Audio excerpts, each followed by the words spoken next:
Hi, I'm Gayle Wiebe Oudeh. And I'm Nabil Oudeh. We're the authors of the book Conflict is for the Birds. And in our book, we talk about conflict management styles. We all have a way that we approach conflict. For many of us, we've learned it in childhood. For some of us, we've learned it through our jobs. But we all take a certain instinctive approach to conflict. And what we've done in our book is we've talked about those conflict management styles in terms of different types of birds. So one conflict management style is the woodpecker. And when people operate as woodpeckers in conflict, they hammer away at an issue until they get what they want. They want a certain thing done in a certain way, their way, and they will consistently go after the other person, insisting that their point of view be taken into consideration, that things get done their way. Right? Another option, probably the opposite of the woodpecker, would be the parakeet. And parakeets operate in conflict in such a way that for them the relationship is of the greatest value. And so with a parakeet, you'll often not even know that you're in a conflict with them because they'll keep smiling and they'll say, sure, whatever you say. Now they may have a different idea in the back of their mind. They're not so happy with the ideas that you've come up with, but for them, maintaining the relationship, making sure that you're still happy with each other, that there is still a good sense and a good feeling between you is the most important thing. There's another style that actually takes both of those things into consideration, making sure that you've come up with a good solution, that they've been listened to, but also recognizing that the other person has a perspective and that they need to be listened to too, and that the end result has to meet their needs as well. We call that style the owl. And when owls operate in conflict, they take a lot of time to make sure that everything is understood, that they've thoroughly analyzed the situation, that they've asked and answered every conceivable question about the conflict to make sure that they've come up with a good solution. There's a fourth. Opposite of the owl would be the ostrich. And you can about imagine what an ostrich is. Digs their head in the sand and pretends that conflict doesn't exist. They don't want to acknowledge it. They don't want to admit it. And with an ostrich, you're going to find them saying, conflict? I don't have any conflict. Doesn't exist. I don't see it. Ostriches will, in fact, physically leave a situation that feels too conflictual if they can. If they can't physically leave, they'll at least mentally block it out and just say it doesn't exist. And then there's one final style, the hummingbird. And hummingbirds are the negotiators. They want to find a quick fix, a quick middle ground, keep moving, looking at the options, seeing what possibilities there are so that they can come up with something that at least everybody will at least be able to live with it. It may not be the perfect solution, but everybody can say, oh, okay, good enough, and we can move on. And so just in a nutshell, there's the 5 styles. What we want to talk about today is when you look at those 5 styles and you think about the parliamentary system that we have today and the way that politics operates in this country, can you make some connections and some links with some of the behaviors that we see on Parliament Hill with the 5 birds? Absolutely. And I think the underlying premise in our system is that at least overtly we have to be woodpeckers. To try to get our message across. So it is not, and in so many cases, unfortunately, you can actually predict the reaction of each party over an issue because it seems like the outward expression is that they're not really interested what the other person has to offer or say as much as to try to push their agenda forward. So when you have that woodpecker behavior, people are not really doing what we talk about in our LTA model, like listen, think, act. They're just constantly acting and responding and not really truly listening to what the other side is saying and how they can actually think about how they can merge potentially different positions into one. But is there any other way to operate in the system that we have it now? I mean, isn't it sort of that if you're not a woodpecker in that situation, you look like a doormat? I mean, can you imagine if you were a parakeet and you're there and you're representing your constituency and you're supposed to be standing up for them and what needs to be done in our system here, and you're a parakeet and you smile and go, it's not so bad, it'll be okay. You can't really operate that way, can you? Well, Actually, you can, as long as you're not get stuck in one mode. That's really the challenge we're facing in this, is that we really have, because it's not a one-man island. I mean, we need on certain issues, we need to develop consensus. So therefore, if it's something have a national interest that has an impact on society, on the population, that we may have to actually use what we call the owl approach. And an owl approach means you have to build consensus with all the parties to try to get something that we can coalesce on. It's not about being this party or that party, left or right or center, but rather as Canadians. This is something of value for all of us. And I think the population, the people of Canada will probably appreciate that more if we had more that sense of building on consensus on certain issues that have really national ramifications. And so sometimes, especially in this kind of environment where we don't have a clear majority, you have to build consensus on specific issues, not to simply say, this is our way and this is how it should be done, and then you're going to get people on the other side saying, no, it's not going to happen, and we have good luck. Whether we're talking politics or whether we're talking family situations or work situations, different conflicts require different focus, right? And Absolutely. Sometimes the task really is the most important thing. Yes. And again, referring back to our birds, the woodpecker is very focused on getting things done a certain way, really couldn't care less about the relationship. The opposite extreme being the parakeet, where the main focus is on maintaining the relationship, really couldn't worry too much about getting things done their way. And then you have the owl that's really concerned about both, ostrich that seems to be concerned about neither, and the hummingbird that sort of sits in the middle, a little concerned about the task, a little bit concerned about the relationship, but not overboard on either side. And it seems to me that we need to take that same perspective and kind of evaluate the situation. In certain cases, the relationship will be equally important, maybe even more important than getting things done a certain way. And that would go for whether the relationship is with your opposition or with somebody in your own party or in another party, or with your constituency. Politics is the art of compromise. And I think that's being hummingbird in our metaphor. And because sometimes it is difficult to get consensus between people, just because we have different values potentially or different interests that we represent. But if, again, for the sake of the public interest or the national interest, we may say we need to really develop a compromise.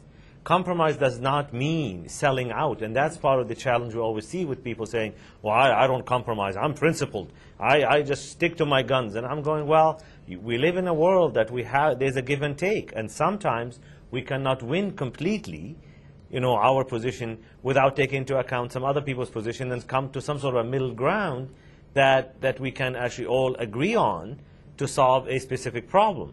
So we have much of this that really needs to happen more, in my opinion, in our discourse as a country and as a political entity like parliament, that to get stuck, people actually get disheartened by only seeing people going tit for tat all the time, and there's not sense of compromise, there's not sense of, on something really very important to say, let's leave partisan politics out of it and say, okay, what's really best for the country? Right. That's an owl. That's simply saying it's really important for us for this issue to be presented in such a way that we want to hear from everybody. Yeah. Another real issue these days that a lot of people are talking about is parliamentary decorum. How do the birds fit with that, do you think? The system is built on an adversarial system, and we all have to be woodpeckers. After a while, unfortunately, the whole woodpecker approach, if you don't get what you want, you get louder, you get more disruptive to try to get your point across. So it's really we're a victim of the process we have actually set out for ourselves. If we are more flexible and we can actually move between these different behavior patterns and these birds as we talk about them, then we don't have to get stuck with one approach. I mean, because we're stuck with this aggressive woodpecker approach. After a while, I tried to push my point. I got louder and louder. Nobody's listening to me. Nobody's getting my point. So what do? You start using, calling people names. You start, belittling them, undermining them, actually to the point of something even getting personal, which unfortunately has happened a couple of times, that actually it does produce negative results. versus to say, you know, maybe we shouldn't do that. Maybe we should find more creative ways of engaging each other and still make the point. This is the thing I want to really have people understand, is that we can get our point across by being collaborative, by being compromising, by being sometimes, you know, even accommodating to some other people's needs. If you use the right style and the right occasion. Absolutely. It's not always hammer, hammer, hammer, and somehow we feel like we're good. I mean, it's what we call, it's instant gratification that doesn't last very long. You know, you feel like you asserted your point, but after that, then what? Because if the other side stop listening to you and they don't want to engage you because you just offended them, what solution are we producing here? Because at the end of the day, in my opinion, Parliament should be about problem solving. Right. And it want to be truly a true good sense of a problem solver is one who knows how to be flexible and how to be agile and use different skill sets to try to do the country's business and not just simply be so much, you know, hard-headed about certain approach of doing things. Yeah. Woodpeckers are often perceived by others sometimes to argue just for the sake of arguing. You know, it's like they enjoy the sound of their own voice, and the result for people on the other side of the conflict, or for the public watching that, the opinion that they have of woodpeckers is what? Is by and large is being unreasonable, not really knowing. They haven't studied their issue deep enough. They're only projecting a certain kind of image when really behind it they realize the reason they're posturing, the reason they're saying this is because they really don't understand the issues. Right. Because anybody who would understand the issues will be more reasoned right. in their argument and not defensive. But if you use the woodpecker style judiciously, absolutely, in certain situations, what do you look like? You look like a very principled person that's fighting for things that are really important to you. The key is judiciously. And that, I think, what's missing in this equation is that, yes, once in a while to use it that way, it's very, very appropriate. But if that's constantly used, and sometimes what tends to happen on the other side, if you're always hammering on the other side, guess what the other side responds? It's an ostrich. Yeah. You know, backs off, deny it, says, no, it's not true, it doesn't happen. And you hammer on the other side because they know you're attacking them. What do they tend to do? Is say, no, it's not true, or deflect it. Yeah, and then you're right back to what you were saying before. We're not solving any of the problems that's what's supposed to be happening there. Exactly. Yeah, it's going to be an interesting time with a minority government, and is there going to be an election or isn't there?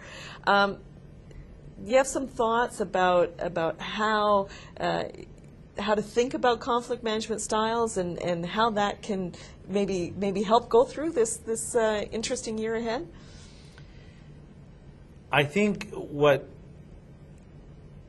if the concern at the end of the day is doing the country's business, is really to do problem solving for the country in this kind of environment, when you have minority government, is truly for people to hone the art of really, as I said, the art of compromise, the art of really trying to do problem solving, listen to each other, and find some common ground on certain issues so you can move the agenda forward for the country. I think if people get stuck in certain again in saying this way or the highway, we're not budging, we're not moving.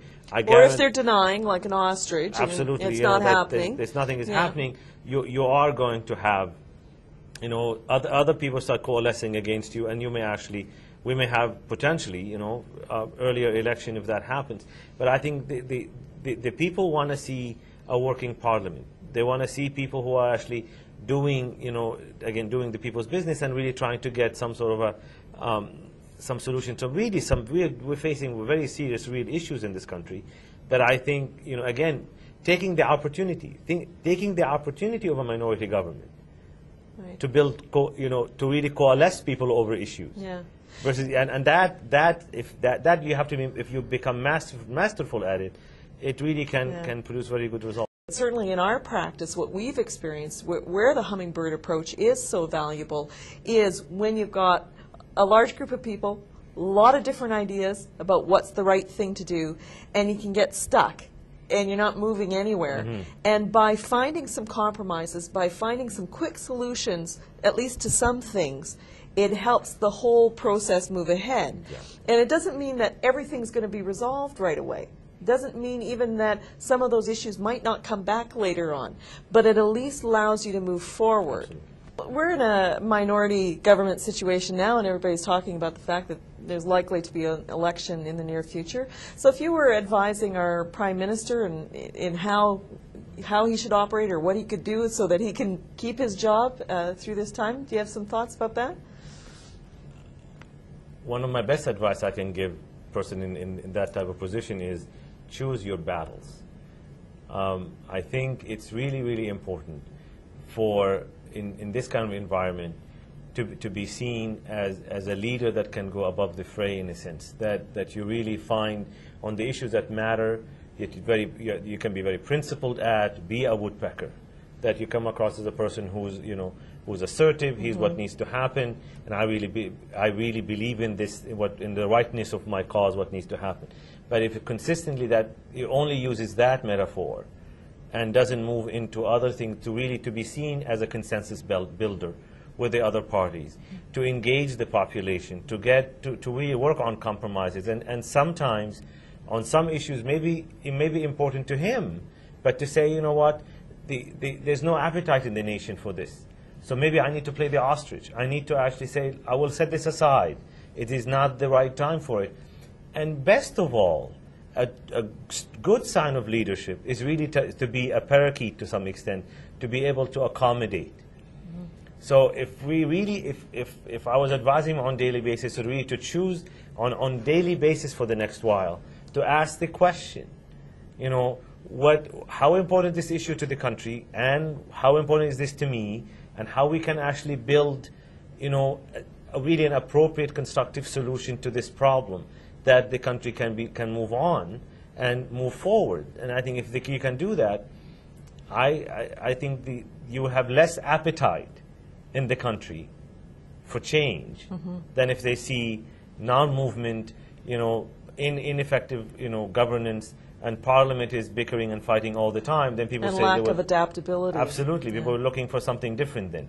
But I think if that happens, you know, we're non-partisan, so we'll be clear on this. But that's something we would advise people in leadership positions, and the Prime Ministers. I think if we take this kind of advice, we'll be in good stead. Well, it's been our pleasure to talk to you a little bit about conflict and how conflict is for the birds. If you'd like to learn more about it, we invite you to visit our website at conflictisforthebirds.com. We have a book, as we said at the beginning of the segment, about the birds. It gives you more information about it, and we thank you for your time.